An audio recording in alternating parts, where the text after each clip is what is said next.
কবি লোকৰ জ্যোতিপ্ৰসাদ আগৰৱালা। মই কাঞ্চন জংঘা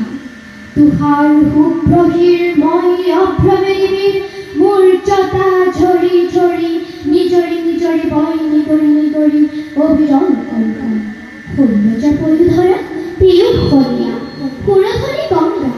প্ৰথমৰ প্ৰভাতৰ অৰুণৰ জ্যোতি অনৃণ্য জুৰি মোৰ আলোক নৃত্য কৰি বিয়পাই বিশ্বত ৰঞ্জন দুটি মোৰে আশে পাশে গাই কিন্নৰী বালিকাই আলোক বোধন মহাগীত সন্ধিয়াই সন্ধিয়াই বেলি বিদায় গানে দিগন্ত কৰেহি মুখৰি উদয় আৰু অস্ত্ৰ বৰ্ণ বৈচিত্ৰ ছয়াময় কাচুলেৰে কাছে প্ৰহেলিকাময় সমন আছে কুতজ কুসুমৰ লগে লগে লাখে লাখে মৃদু মৃদু কম্পিতৰ সমীৰণ চন্দা শৈলবালা দলে কস্তুৰী গন্ধা। ধন্যবাদ। সকলোৰে সহযোগিতাৰে সভাখন চলাই নিলোঁ আৰু আহি এতিয়া সেই মুহূৰ্তত উপস্থিত হৈছোঁহি সভাপতিৰ ভাষণত মই ইমান আপোনালোকক ভাষণ দিব পৰা মোৰ জ্ঞান হয়তো নাই। আমাৰ মৃণাল গোস্বামী ছাৰে যি নিৰ্দিষ্ট বক্তা ভাষণ দিলে সেইখিনিয়ে হয়তো মই ভাবিছোঁ আমাৰ যিসকল ছাত্ৰ ছাত্ৰী আৰু আই ভাইটিসকল আছে সকলোৱে সেই কথাখিনিকে মনত ৰাখি আগলৈ যাতে তেওঁলোকৰ ল'ৰা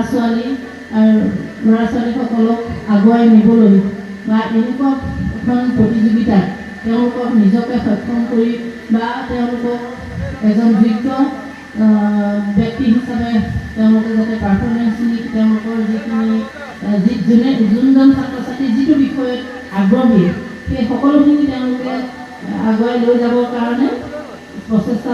চলায় আৰু এই ক্ষেত্ৰত আই ভাইটিসকলে যথেষ্ট ভূমিকা পালন কৰিব লাগিব। আমাৰ উঠি অহা প্ৰজন্ম আজি তেওঁলোকে ভৱিষ্যতে একোজন ভাল নাগৰিক হ'ব লাগিব। তেওঁলোকে